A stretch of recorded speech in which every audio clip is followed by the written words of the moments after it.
ये सर्वज्ञ शासन नमोस्तु शासन जयवंत हो।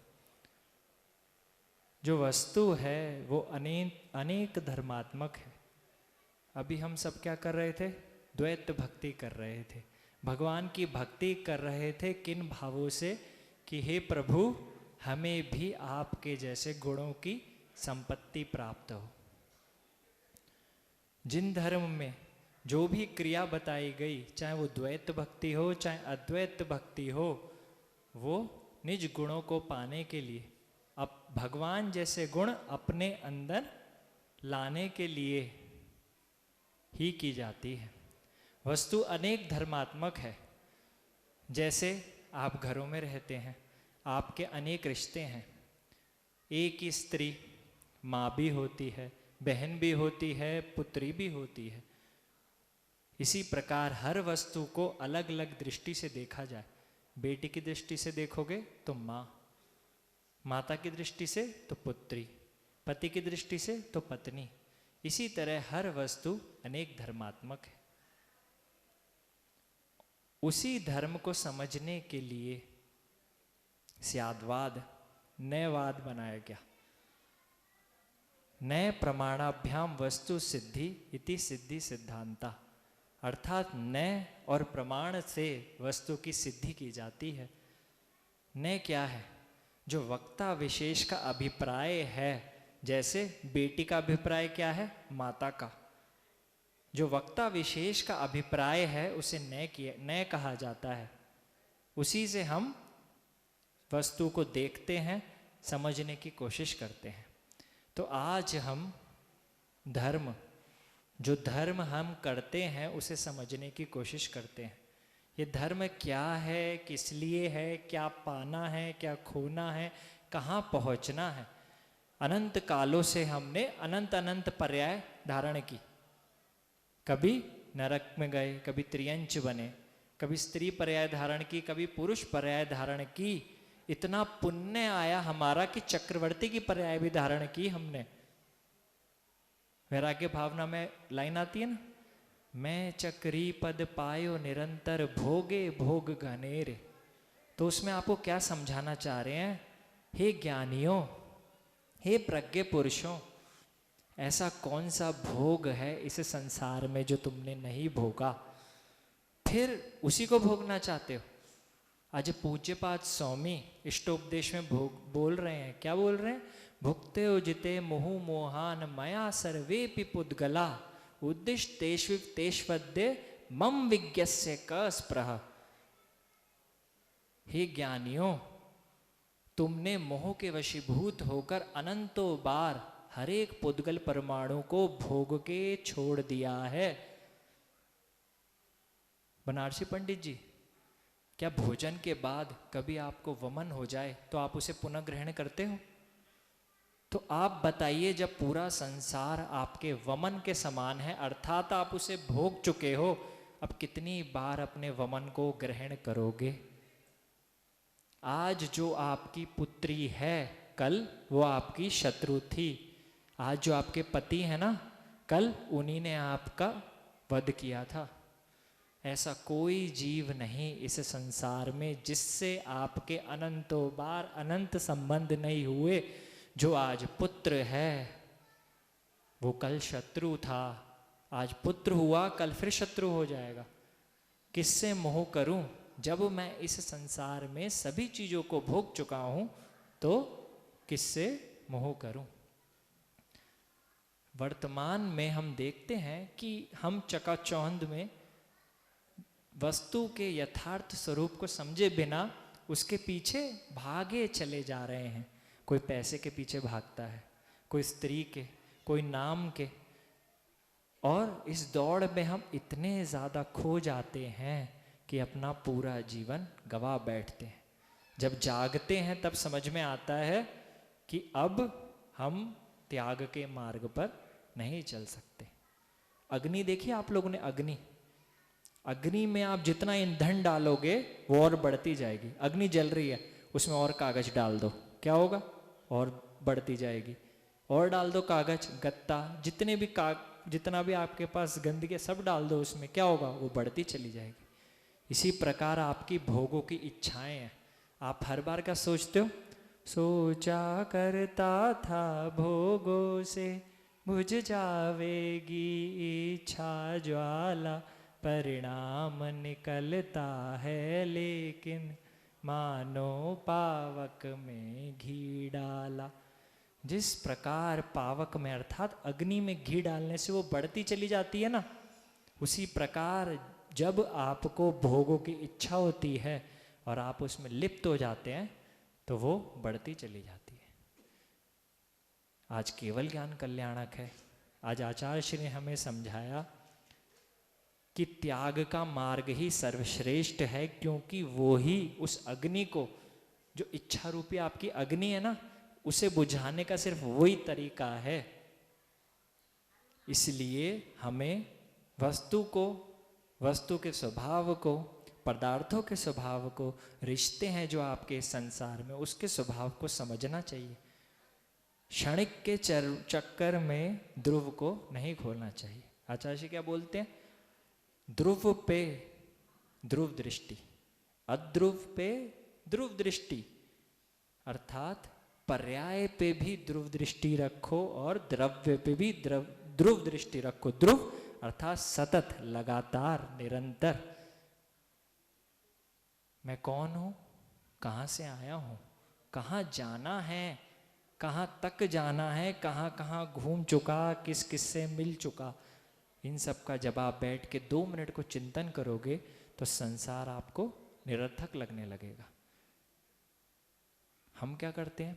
भोगों की इच्छा अपने अंदर जगाते हैं। एक उदाहरण से अपन समझते हैं। एक 2 दोस्त थे, एक राम और एक श्याम। दोनों गांव में रहते थे, दोनों पढ़ाई में होशियार थे। राम के पिताजी ने उन्हें पढ़ने के लिए शहर भेज दिया। उन्होंने वहां जाकर लाखों कमाए, करोड़पति हो गए, सारे भोग सामग्री उन्हें मिल गई। फिर वो वापस अपने गांव आए और श्याम से बोलते, तू क्या अपना जीवन बर्बाद कर रहा है? हे श्याम, तू क्यों अपना जीवन बर्बाद कर रहा है? अपने जीवन में कुछ तो पा, कुछ तो कर, क्यों जीवन बर्बाद कर रहा है? ऐसे ही हम अपने बच्चों को कहते हैं ना। जो बच्चे जीवन का मतलब समझ रहे होते हैं, हम उन्हें क्या करते हैं? हम उन्हें उसी घेरे में लगा देते हैं, 99 के फेरे में लगा देते हैं। बेटा पैदा हो गए हो, अब क्या करना है तुम्हें? अब तुम्हें पढ़ाई करनी है, पढ़ाई करो, पढ़ाई करो।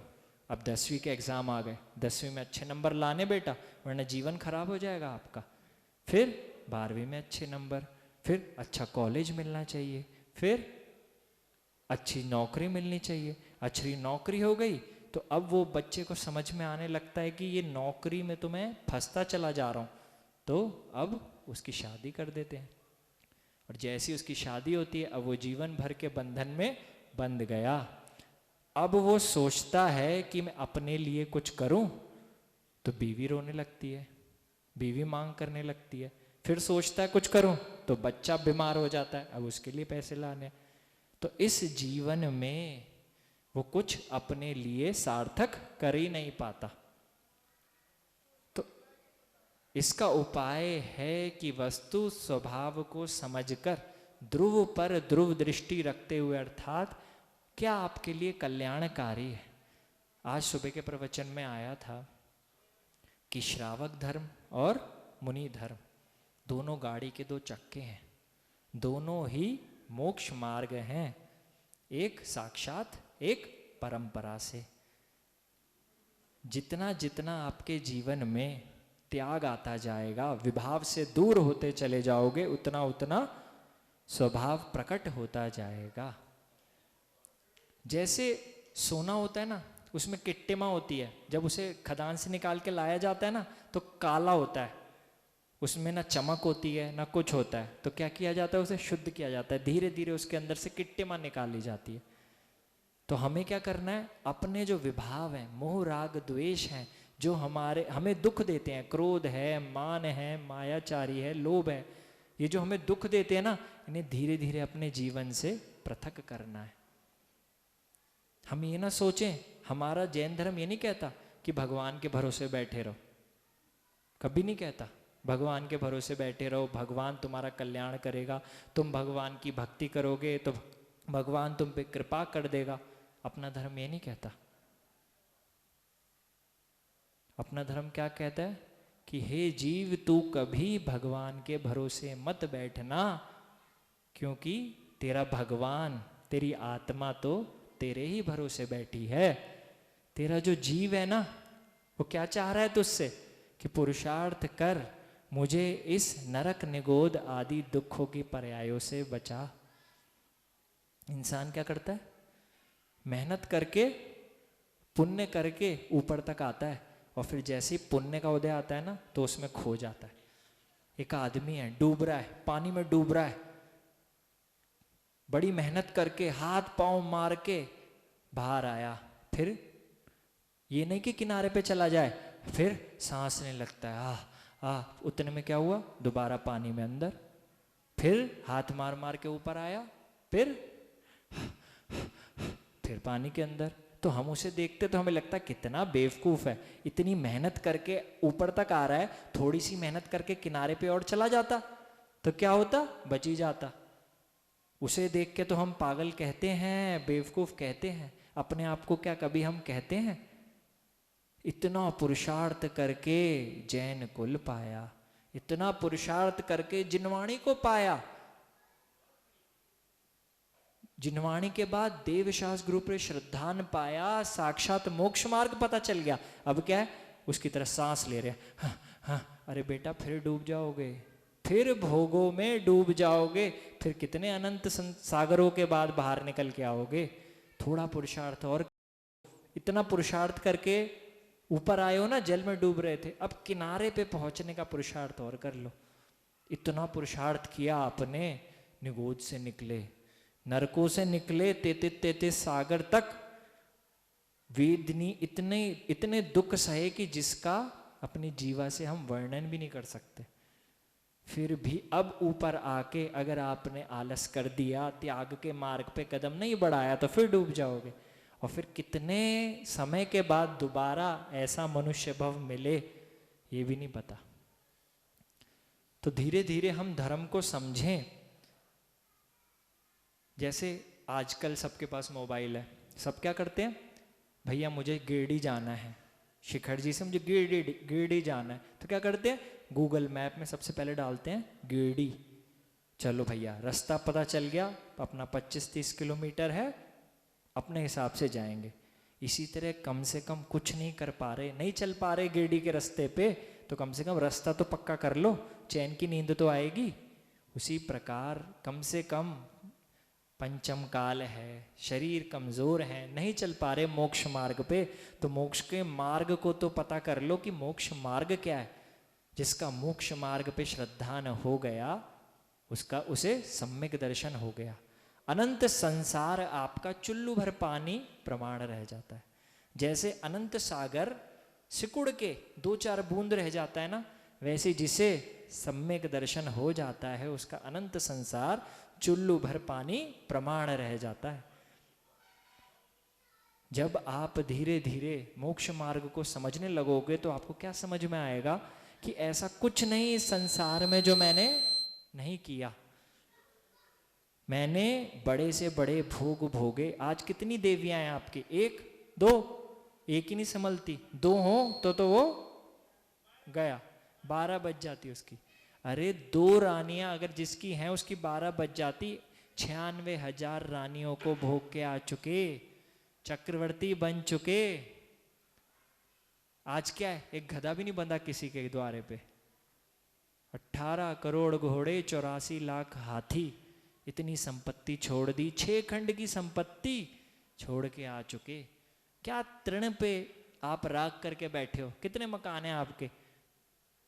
एक मकान, वो भी किसी का किराए का होगा, किसी का अपना नहीं होगा। एक मकान 84 खंड का, 84 खंड मतलब 84 फ्लोर का भवन था आपका, राजमहल था, वो छोड़ के आ गए। एक के चक्कर में, एक छोटे से मकान के, कच्चे पक्के मकान के चक्कर में जीवन खराब कर रहे हो। तो हमें धीरे धीरे क्या समझना चाहिए कि हाँ, मैं सब कुछ भोग के आ चुका हूं, अब मुझे क्या करना है, अब मुझे त्याग करके उस अग्नि को शमन करने का प्रयास करना है। जब तक आप स्वयं से प्रयास नहीं करोगे ना, वो अग्नि नहीं बुझने वाली। तो आज हम धर्म का स्वरूप समझते हैं। धर्म क्या है? दया से विशुद्ध। 6 डाला में क्या लिख रहे हैं? देव जिनेन्द्र गुरु परिग्रह बिन दया धर्म जुत सारो। 6 डालाकार लिख रहे हैं कि देव जिनेन्द्र, सच्चे देव का स्वरूप जानकर उन पर ही श्रद्धान करना। जो परिग्रह से रहित गुरु हैं, उनसे मोक्ष मार्ग पे कैसे चलना है ये सीखना। और दया, अनुकंपा भाव, जीव मात्र पर दया कि सब भगवान आत्मा है। अगर वैराग्य बढ़ाना है तो रोज 2 मिनट ये चिंतन करना चाहिए कि निम्न से निम्न गति में मैं जा चुका। जहां जाने से आपको डर लगता है ना, श्वान की पर्याय, पेड़ की पर्याय, चींटी की पर्याय, चूहे की पर्याय, आंख बंद करके सोचना चाहिए कि मैं वहां भी होके आ गया। अरे वो तो बहुत कम दुख वहां देखा मैंने। 33 सागर के नरक में शीत्र, जहां पे सुमेरु पर्वत जितना पर्वत क्षण मात्र में गल जाए, इतनी शीत जगह मैं 33 सागर तक रहकर आ चुका। तो ऐसा हम सोचेंगे तो हमें त्याग करने की, मोक्ष मार्ग पर आगे बढ़ने की भावना आएगी। मोक्ष मार्ग क्या है? सम्यक दर्शन ज्ञान चारित्राणी मोक्ष मार्ग का। बहुत सरल है मोक्ष मार्ग, लेकिन हम इसे समझ क्यों नहीं पाते? संस्कारों के वशीभूत। संस्कार नहीं है हमारे अंदर। एक बार इस पे चलना तो शुरू करो, आपको जोश आएगा। जैसे आपको पैसा कमाने का, कलेक्टर बनने का, डॉक्टर बनने का, इंजीनियर बनने का शौक है, एक बार भगवान बनने का शौक पाल के तो देखो। इतने सारे मुनिराज हैं, क्या फर्क है उनमें और हमें? हम लोग संसार की चीजों के पीछे भागने का सोचते हैं, और वहां पहुंचते हैं तो हमें क्या लगता है? खोखलापन लगता है। अब पैसा आ गया, पैसे का क्या करें? तो भैया 50,000 का मोबाइल ले लो, 1 लाख का मोबाइल ले लो। अब वो मोबाइल, पहले क्या था? मोबाइल नहीं था तो सुखी थे, अब उस मोबाइल के रक्षक बन के रह जाते हैं। सो नींद भी सही से नहीं आती कि मोबाइल कहीं कोई ले तो नहीं गया, कहीं चोरी तो नहीं हो गया, कहीं खो तो नहीं गया, कहीं खराब तो नहीं हो गया। चार्जिंग करते रहो, चार्जर साथ में लेके घूमते हैं, बहुत परेशान। तो जैसे जैसे हमें समझ में आएगा कि जो 5 पाप है ना, हिंसा, झूठ, चोरी, कुशील, परिग्रह, 4 को तो आप पाप मानते हो, परिग्रह को कौन पाप मानता है?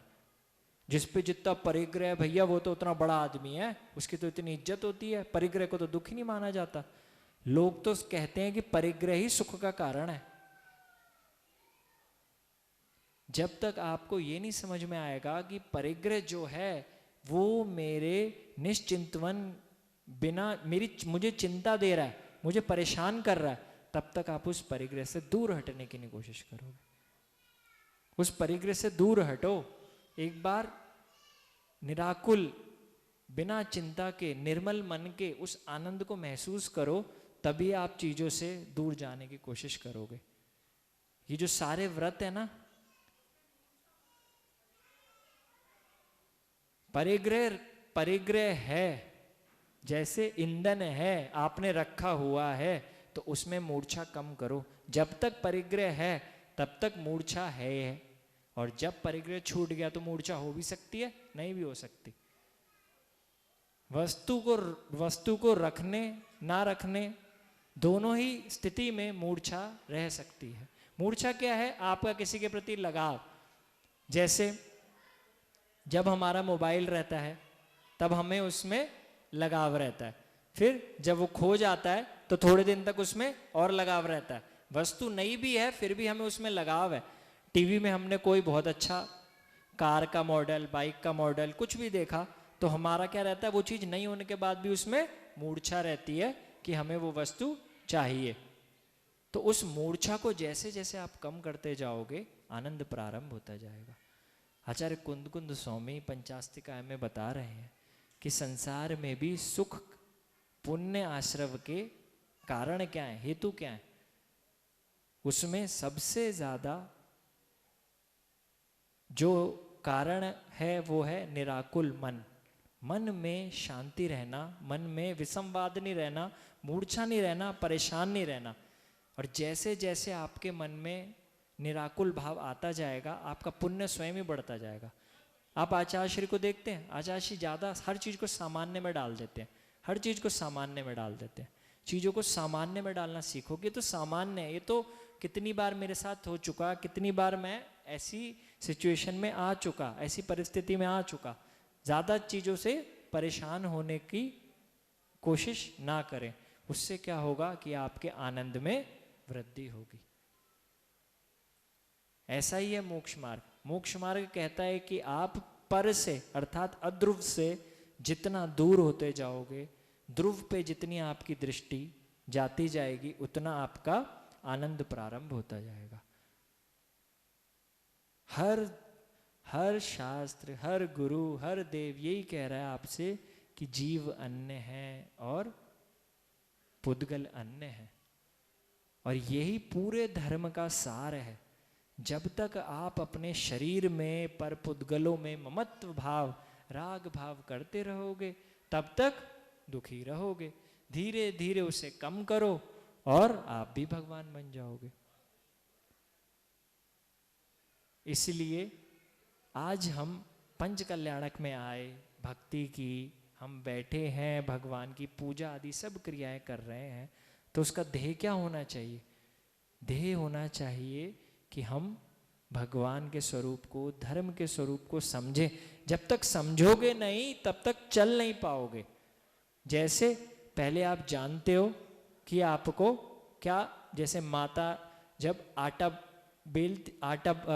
मढ़ती हैं तभी वो सोच लेती हैं कि इसकी पूड़ी बनानी है कि रोटी बनानी है। जब तक आप सोचोगे नहीं कि आपको क्या करना है, जब तक आप मार्ग को नहीं जानोगे उसे कैसे बनाना है, तब तक आप बना नहीं पाओगे।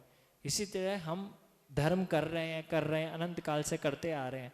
थोड़े सुखी होते हैं तो धर्म में आ जाते हैं, दुखी होते हैं तो वही पैसा कमाने में, शरीर में, हॉस्पिटलों में, इनमें लगे रहते हैं। थोड़ा समय मिलता है तो यहाँ आ जाते हैं। तो अब यहाँ आए हैं तो हम इतना तो समझे कि इस धर्म से हमें क्या मिल सकता है, हम भगवान बन सकते हैं। हम कहाँ छोटी मोटी चीज़ें मांगते रहते हैं। क्या चीज़ें मांगते रहते हैं कि भैया मेरे जीवन में हमेशा पैसा बना रहे, सुख शांति बनी रहे। इन सब चीज़ों से जब ऊपर उठेंगे आप, तब आप भगवान बनने का सोचेंगे। इसलिए धीरे धीरे इस पंच कल्याणक में आपने इतनी भक्ति की, इतना समय दिया, इसका यही फल होना चाहिए कि आप सब भी भगवान बने। और नियम से जिसे सम्यक दर्शन हो गया, जिसने सच्चे मार्ग को जान लिया, कैसे चलना है उस मार्ग पे जान लिया, तो नियम से मोक्ष पहुंच जाएगा। तो आज ये दृढ़ संकल्प करें कि ठीक है, मैं गिरूंगा, क्या होगा? बॉक्सिंग का मैच देखा आपने?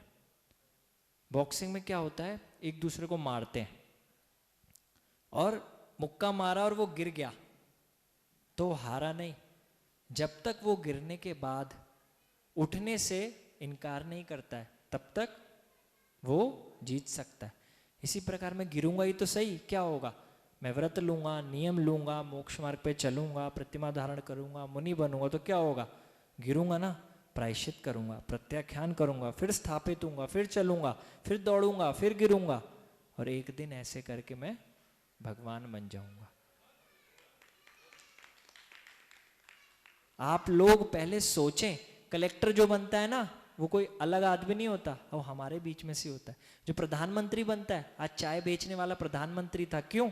क्योंकि वो कभी हारा नहीं।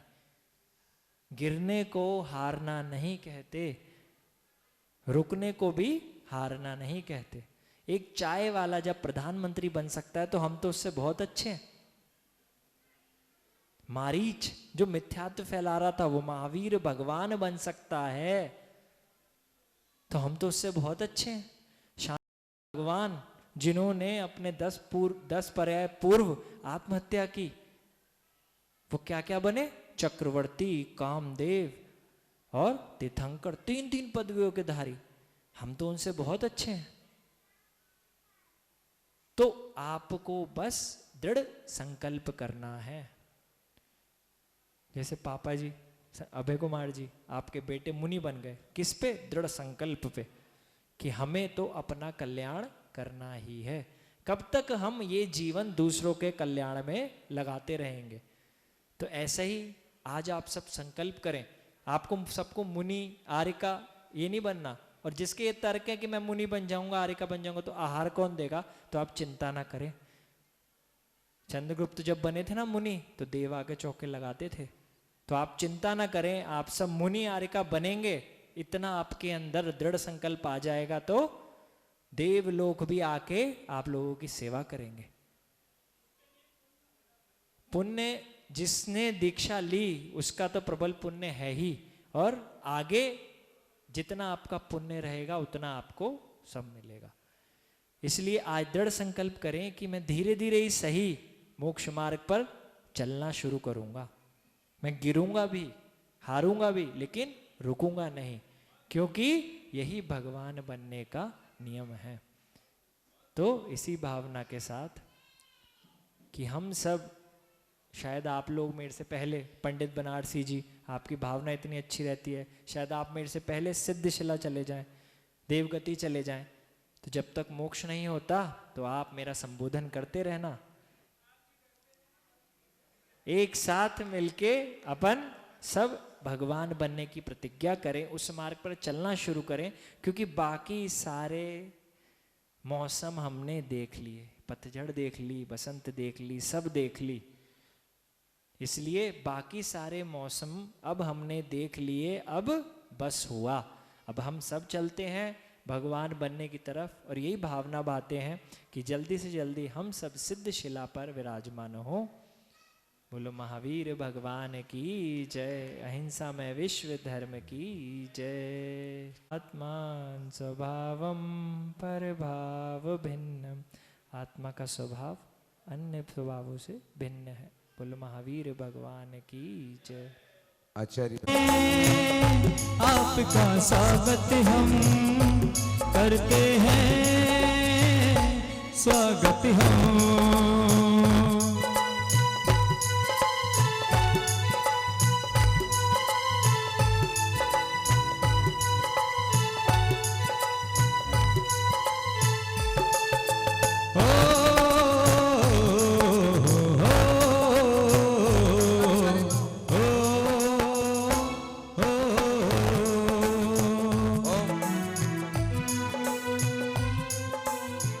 और इसके साथ ही अनुष्ठान के सबसे बड़े पात्र हैं। ताली नहीं बजाओगे एक बार? ये ताली नहीं है, उत्साह का वर्धन है। बहुत बढ़िया। इसी के बाद में पुनः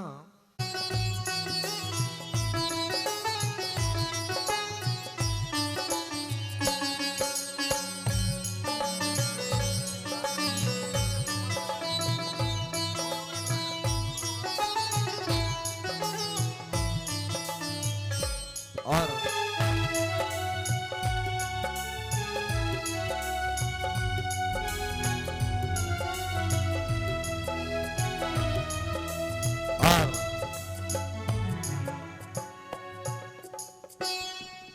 सारा देश क्या विदेश के सारे भक्त लोग देख रहे हैं कि वास्तव में इनसे प्रेरणा लेनी चाहिए।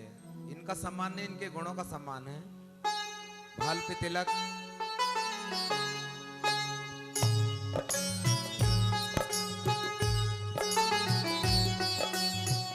उनके माथे पे तिलक लगाओ, पुष्पों की माला पहनाओ। आज करते हैं हम मिलके स्वागत, आपका स्वागतम, आपका स्वागतम। वाह। इसी श्रृंखला में चलते हैं।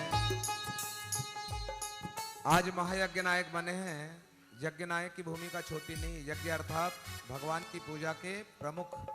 और कल तो महायज्ञ होगा, तो यज्ञ नायक हर्षित है ये मन, स्वागतम स्वागतम, आपका स्वागतम।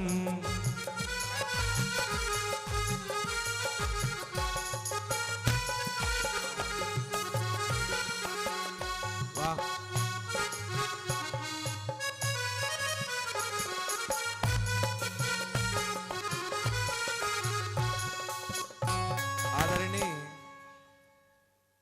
पापा का सम्मान हो गया, सही बात है। जिनका इकलौता पुत्र मोक्ष मार्ग में चले जाए, यदि हम संसार की दृष्टि से सोचे तो बहुत बड़े दुख की बात है, परंतु इतना बड़ा कलेजा उनका है। एक बार तालियों सम्मानित करें। उसी श्रृंखला में आदरणीय राजकुमार जी रेखा पाटोदी पूरे विनय और सम्मान के साथ, वो भी हमारे प्रमुख पात्रों में से हैं, विनय से उन्हें आमंत्रित करते हैं। आते हैं, एक सुरीली आवाज के साथ उनका भी सम्मान है। जय जयकारा जय जयकारा, स्वामी देना साथ हमारा। जय जयकारा जय जयकारा, स्वामी देना साथ हमारा।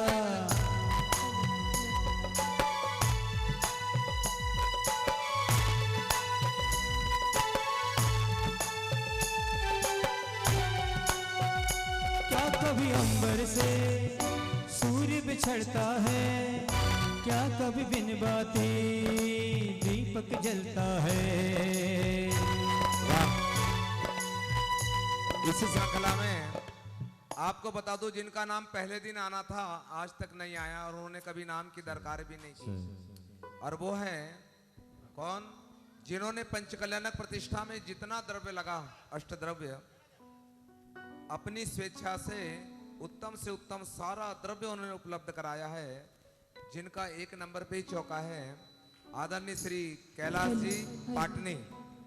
एक बार ताली बनती है उनके लिए।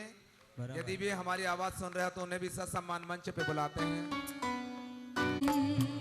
स्वागत स्वीकार करो, अर्पण है तन मन। स्वागत स्वीकार करो, ये तुच्छ भेंट मेरी, इसे अंगीकार करो। और इसी श्रृंखला में पूरे विनय के साथ आदरणीय प्रतिष्ठाचार्य राजकुमार जी जैन साहब, जिनके पुत्र ने भी एक कीर्तिमान रचा है। आचार्य भगवान विशुद्ध सागर जी महाराज के बगिया के एक पुष्प है अरजित सागर जी महाराज, उनके गृहस्थ जीवन के पूज्य पिताजी राजकुमार जी। आइए आइए। इसके बाद में सारे पात्र तैयार हो गए, हमने समय का उपयोग किया है।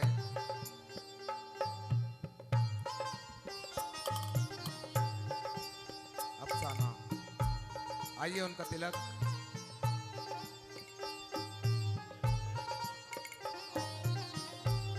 ओम। देखिए हमारे संयोजक जी आचार्य भगवान के श्री चरणों में जब हमने पहुंचे तो आचार्य श्री ने कहा कि मात्र 3 दिन की प्रतिष्ठा करना है, संस्कार रूप में हम कर लेंगे।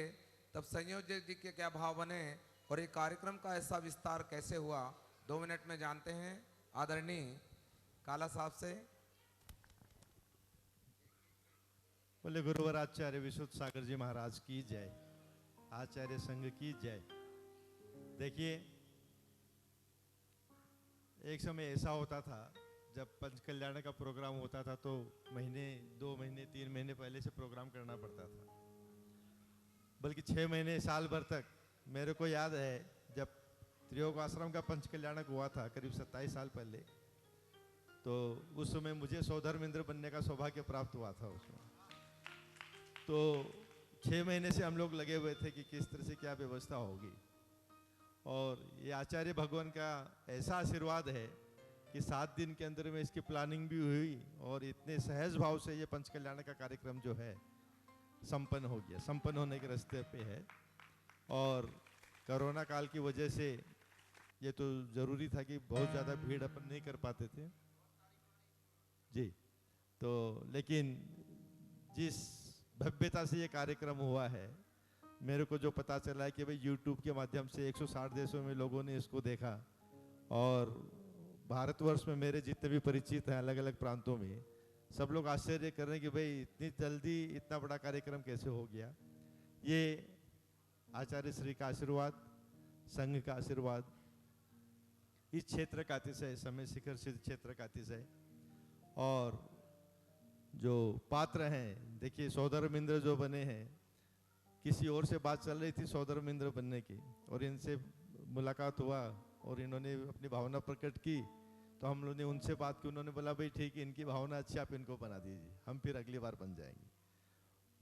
महायज्ञ नायक हमारे, इसी तरह से कुबेर, भरत बाहुबली और श्रेयांश और सोम राजा, बाकी के इंद्र भी, मतलब आपस में बातचीत करके सब पात्र फाइनल हो गए हैं यहाँ पे। मैं सभी का बहुत बहुत आभार व्यक्त करना चाहता हूँ। और अपने राजेंद्र उमरगा जी भाई साहब, ये तो जिस कार्यक्रम में शामिल होते उस कार्यक्रम 4 चांद लगा देते। अपने संगीतकार राजीव भैया जी, इनका फिर वही त्रियोग आश्रम का जो पंच कल्याणक था उसमें भी यही थे। तो पिछले 27 साल के अंदर में कुछ बदला नहीं है इनका। हम लोग तो उस टाइम थोड़े से जवान थे, अब बूढ़े हो गए थोड़े।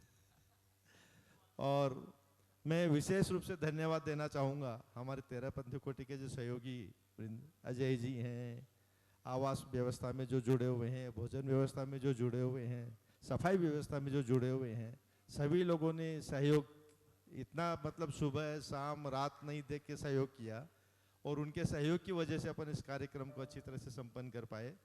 आप सबका बहुत बहुत आभार। और ये मधुबन समाज का जो सहयोग हम लोग को मिला, ये देखिए, इस बात का लोग, आचार्य श्री ने पूछा कमल जी कैसे चल रहा प्रोग्राम, तो आचार्य श्री का ये एक शब्द जो मेरे दिमाग में घुसा हुआ था, मैंने बोला आचार्य से बहुत सहज भाव से बहुत अच्छी तरह से हो रहा है प्रोग्राम। लेकिन ये सहज भाव से जो कार्यक्रम हुआ है, इसमें मधुबन जैन समाज का बहुत बड़ा हाथ है। जो भी काम जहां अटक रहा था, वो काम एक फोन के ऊपर में जो है सुलझ गया। 3, 4, 5 बार ऐसे मौके आए कि लगा कि भाई अब इस चीज़ की ज़रूरत है, कैसे व्यवस्था होगी, क्योंकि लॉकडाउन है, बाजार बंद है। लेकिन अतुल भाई साहब, सत्येंद्र जी, मनोज जी, विनोद जी, यहाँ के समाज के जितने भी पदाधिकारी हैं, उनका मेरे पास ये स्टैंडिंग ऑफर था, कमल भाई साहब कहीं कोई तकलीफ हो आप एक फ़ोन कीजिएगा, हम लोग हाजिर हैं। हम लोग अपनी तरफ से, संस्था की तरफ से बहुत बहुत आभार व्यक्त करते हैं। और शिखर जी सिद्ध क्षेत्र है, कम ही सही, लेकिन भारत के कई प्रांतों से कई यात्री यहाँ पे आए हुए हैं, और वो भी यहाँ कार्यक्रम में शामिल हुए। तो आप सबका बहुत बहुत आभार। और इन सब के बीच में, उन सब के मतलब जिनके बारे में मैं ये बोलना चाहता हूँ कि मेरा पंडित जी से ये पहला परिचय है, लेकिन जिस कुशलता से इन्होंने इस कार्यक्रम को संपन्न कराया है, उसके लिए आपके चरणों में मैं बारंबार नमस्कार करता हूँ पंडित जी। और आशा और उम्मीद करता हूँ भविष्य में भी हमें मौका मिलेगा आपके सानिध्य में इसी तरह के कार्यक्रम कराने का। आप सबका बहुत बहुत धन्यवाद।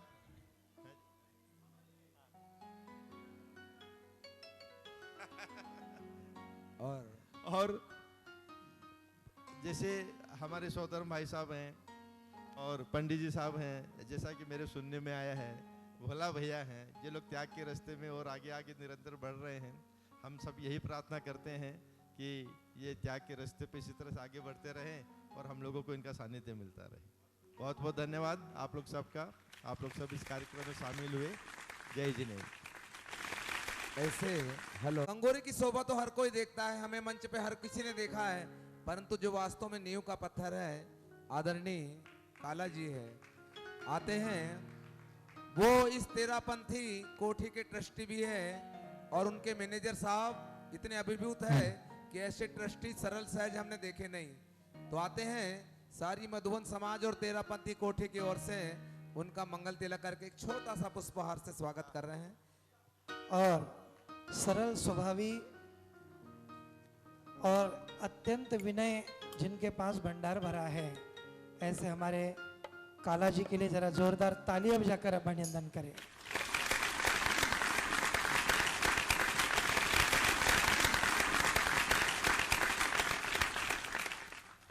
चलिए बस करते हैं हम तो दिल से, करते हैं हम तो दिल से, स्वागत जी आपका, सब काम छोड़ आए, आभार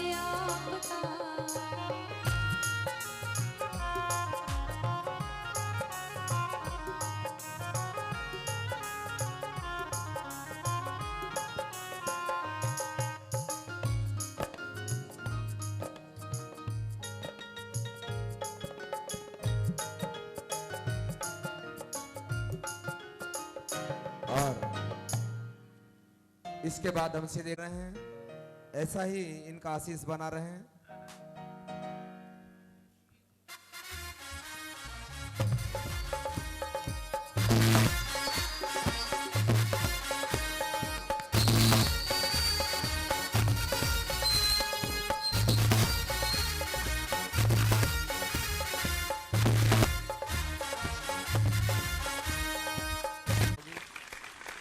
अब मैं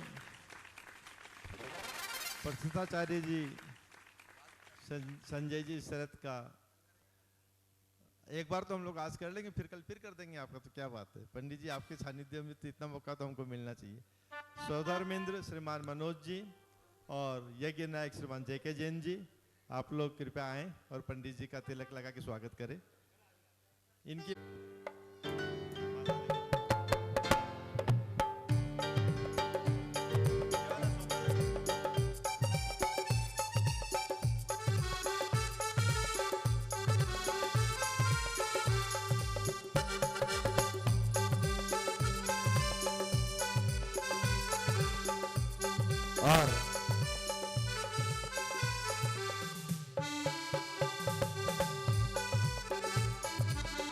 और अब सीधे जोड़ते हैं अंतस की वेदना।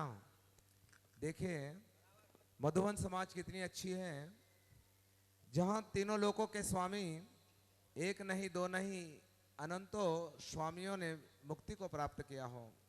ऐसे मधुबन की समाज कहा है कि इस पर्वत राज की तलहटी में बसने वाले सारे जीव भव्य होते हैं। उन सब के लिए हम अभिवादन करते हैं और आते हैं सीधे उस कार्यक्रम की ओर बढ़ते हैं। एक छोटी सी बेटी सिद्धि उस अंतस की वेदना, उस कार्यक्रम की शुरुआत में एक सुंदर सा मंगलाचरण और सीधे कार्यक्रम की शुरुआत।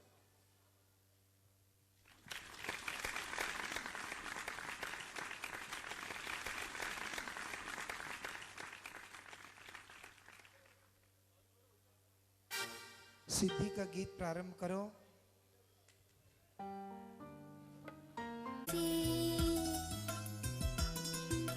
तारों ने पूछा हजारों से,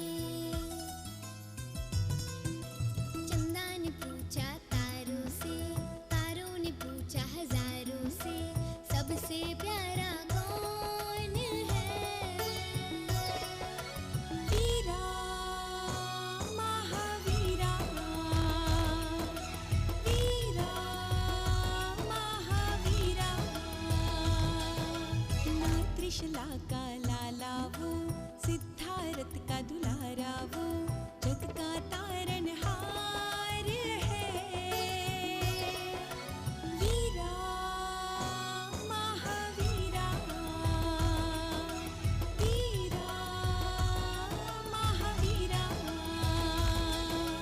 मातृषा ने धर निद्रा में देखे 14 स्वप्न सुहाने, मन मुस्काई माहर खाई, राजा को सब बात बताई, स्वप्न पाठकों को बुलवाया और ये सारा हाल बताया। पाठक ने कहा है राजन, राजकुबर है आने वाला, राजकुबर है आने वाला, तीर्थंकर है आने वाला। सासू ने पूछा धड़कन से, मिट्टी ने पूछा कण कण से, सासू ने पूछा धड़कन से, मिट्टी ने पूछा कण कण से, सबसे प्यारा कौन है? वीरा महावीरा,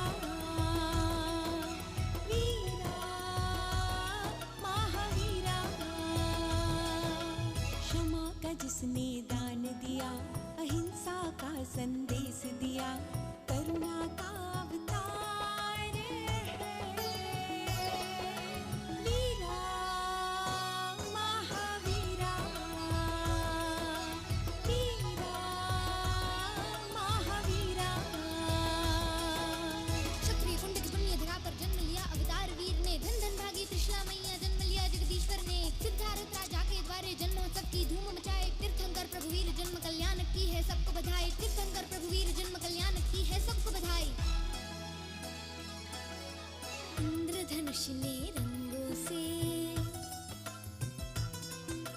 बादल ने पूछा बूंदों से। इंद्रधनुष ने रंगों से, बादल ने पूछा बूंदों। क्या बात है।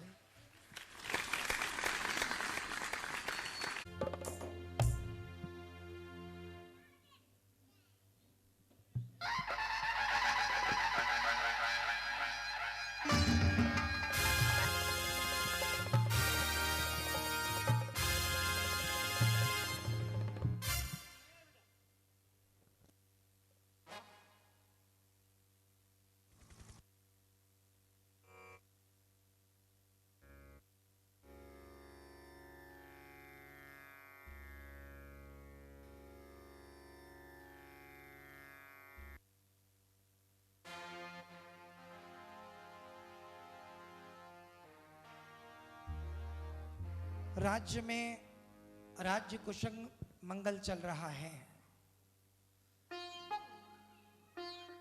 साधुओं की सदैव वैयावृत्ति एवं जिन शासन की ध्वजाएं हर घर के शिखर पर लहरा रही हैं, ऐसे राज्य शासक कुशल धर्म प्रभावक आसीन हैं। अचानक महाराज की जय हो, महाराज की जय हो, महाराज की जय हो। क्या बात है द्वारपाल? महाराज, हमारे राज्य के राज खजाने से बहुमूल्य रत्नों की चोरी हो गई है। क्या बोल रहे हो? महामंत्री को बुलाया जाए। कहिए महाराज, क्या आज्ञा? महामंत्री, हाँ, ऐसे अमनचन वाले राज्य में और चोरी हो गई, ये कानून व्यवस्था कैसी चल रही है आपकी? महाराज, व्यवस्था तो बहुत अच्छी चल रही थी, लेकिन ये ऐसा कैसे हो गया, मेरे भी कुछ समझ में नहीं आ रहा महाराज। जाओ, मैं आदेश देता हूं, पूरे राज्य में ढिंडोरा पिटवाओ और चोर को पकड़ के लाओ। ठीक है महाराज, जैसी आपकी आज्ञा।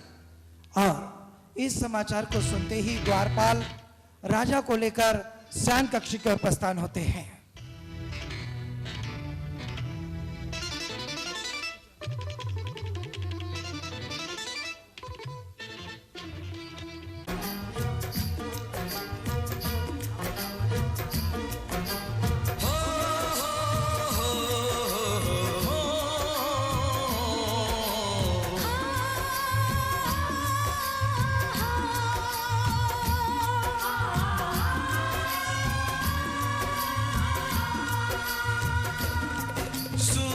कब दूर गगन से, चंदा कब दूर किरण से, खुशबू कब दूर पवन से, कब दूर बहार चमन से।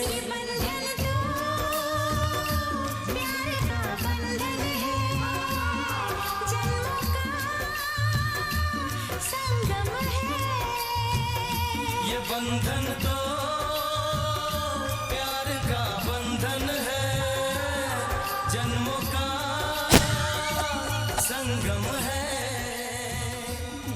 सूरज कब दूर गगन से, चंदा कब दूर किरण से, खुशबू कब दूर पवन से, कब दूर चमन से। आओ माँ।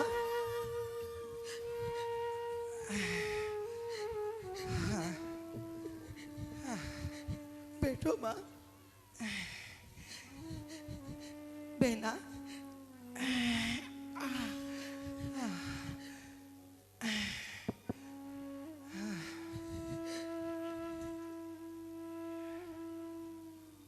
बेटा, हाँ माँ।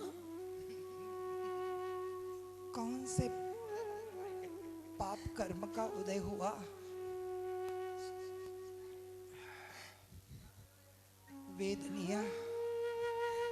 वेदनीय कर्म का उदय हुआ। वेदना के अलावा कुछ नहीं मिल रहा है। माँ, माँ, आपको तो बहुत बुखार है माँ।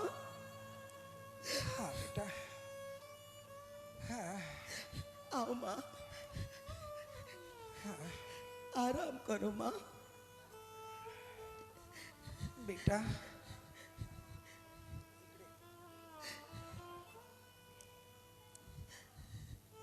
रात का जो कुछ बचा है, तुम दोनों भाई बहन भोजन कर लो बेटा। माँ, हाँ, 2 दिन से आपने कुछ भी नहीं खाया माँ, थोड़ा कुछ खा लो ना माँ। हाँ, कुछ चने और गुड़ तुम दोनों मिलकर खा लो।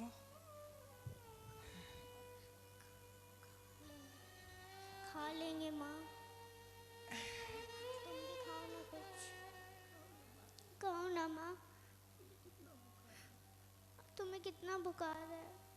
बेटा मुझसे कुछ खाया नहीं जा रहा बेटा। हाँ। आराम करो माँ। माँ, तुम लोग खा लोगे ना? हाँ माँ। हमारी मेरा चिंता मत करो मेरा माँ। पेट अपने आप भर जाएगा बेटा। हाँ, जब बच्चे खा लेते हैं ना, माँ बाप का पेट अपने आप भर जाता है। आओ माँ। बहना लेटो माँ।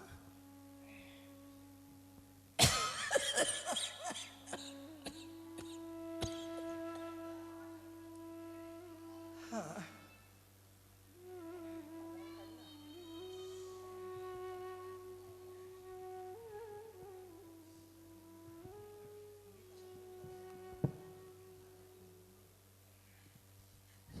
लेटो माँ।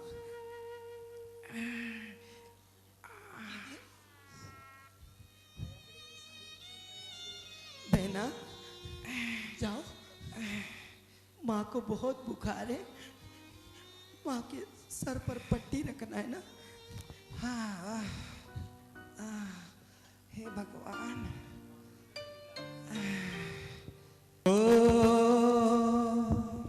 ममता के मंदिर की है तू सबसे प्यारी मूरत, भगवान नजर आता है जब देखे तेरी सूरत। जब जब दुनिया में आए तेरा ही आंचल पाए, ये बंधन तो जन्म का बंधन है, बंधन तो बंधन है। सूरज कब दूर किरण से, चंदा कब दूर पवन से, खुशबू कब दूर पवन से। ये बंधन तो जन्म का बंधन है, बंधन तो बंधन है। सुनो सुनो नगरवासियों, हेलो, सुनो सुनो सुनो, महाराज के राज दरबार में की चोरी हो गई है और जो कोई उस चोर को ढूंढ के लाएगा उसको राजा के दरबार से उसको उचित पुरस्कार दिया जाएगा।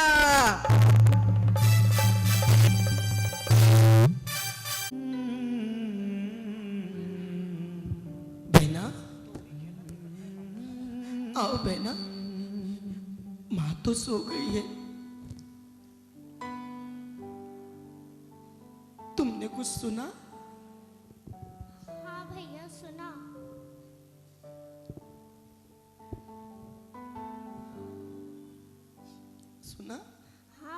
सुना, पर इससे अपना क्या लेना देना? अपना क्या लेना देना? बहना देख, माँ इतनी बीमार है और घर में खाने के लिए कुछ भी नहीं है। हम माँ से झूठ कह रहे थे कि घर पे खाने के लिए कुछ रखा है, और माँ को इतना बुखार है और हमारे पास कुछ धन भी नहीं है। देख बहना, माँ भी सोई है, तो एक काम कर, तू मुझे लेकर चल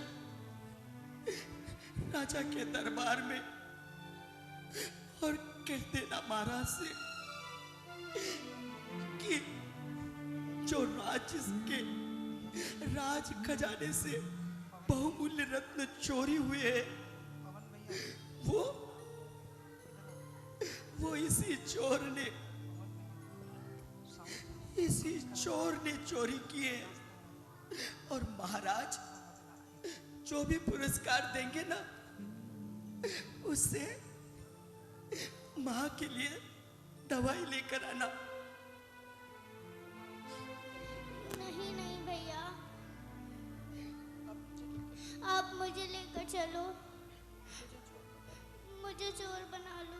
नहीं नहीं बेटा, तुम अभी छोटी हो, और वैसे भी मुझे घर का कुछ काम आता तो नहीं है। मुझे कपड़े धोना नहीं आता, बर्तन मांजना नहीं आता, भोजन बनाना नहीं आता। ये सब तो तुम्हें आता है, तुम माँ का ख्याल भी रख सकती हो। बहना जिद मत करो, तुम मुझे ही लेकर चलो। जाओ बहना जाओ, रस्सी लेकर आओ। मन जितना जीना चाहे, तन उतना ही मरता जाए। इंसान की हिम्मत देखो, उम्मीद ही करता जाए। कोई राह मंजिल की कहीं सूझे तो बतलाए। जाते हुए ये पल छिन क्यों जीवन लिए जाते। जोड़े यहीं जोड़े यहीं तोड़े, सब नाते जाते हुए ये पल छिन जीवन लिए जाते।